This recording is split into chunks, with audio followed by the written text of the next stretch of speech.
Ice වලට නැත්තම් crystal මෙත් වලට වඩා තරුණු ඩ්‍රග් ෆැක්ටරි එකක් ඔයා ළඟම තියෙනවා කියලා ඔයා දැනගෙන හිටියද? හැම වෙලේම ඔයාගේ බ්‍රේන් එකෙන් යම්කිසි තෝට් එකක් යම්කිසි ෆීලින් එකක් එළියට යද්දී ඒකට අදාළ රසායනික ද්‍රව්‍යයක් ශ්‍රාවය වෙනවා. ඒක ඩොපමින් වෙන්න පුළුවන්, කෝටිසෝල් වෙන්න පුළුවන්, සෙරොටොනින් වෙන්න පුළුවන්. ඒ වගේ ඒකට අදාළ රසායනික ද්‍රව්‍ය ශ්‍රාවය වෙනවා. හොඳම දේ තමයි ඔයාගේ පොඩි එක මේ රසායනික ද්‍රව්‍යට පුරුදු වෙන්න, ඇඩික්ට් වෙන්න, ක්‍රේවිං එකක්, දැඩි ආශාවක් ඇති කරගන්න පටන් ගන්නවා. මෙන්න මේ හේතුව නිසා තමයි ඔයාගේ මයින්ඩ් එකට කොච්චර චේන්ජ් වෙන්න, කොච්චර වෙනස් වෙන්න ඌනාවක් ඇති වුණා.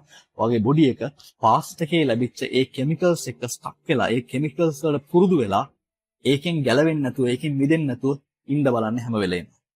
ඔයාට ඔයාගේ අනාගතය වෙනස් කරගන්න ඕන නම් ඔයා මේ ක්‍රේවිංස් වලින් මිදෙන්න ඕන. ඔයාගේ පොඩි එක කොච්චර මේ ක්‍රේවිංස්, කොච්චර නෙගටිව් තෝට් ක්‍රේවිංස්, කොච්චර ස්ට්‍රෙස්ෆුල් ක්‍රේවිංස් ඉල්ලුවත් ඔයාගේ තෝට් එකෙන්, ඔයාගේ සිතුවිලි වලින් කියන්න ඕනේ නැහැ.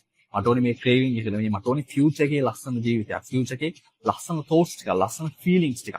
ඒ ගැන හිතලා ඔයාගේ මේ ක්‍රේවිංස් වෙනස් කරගන්න ඕනේ. So the question is, are your thoughts driving towards your future or are your thoughts trapping you into the past?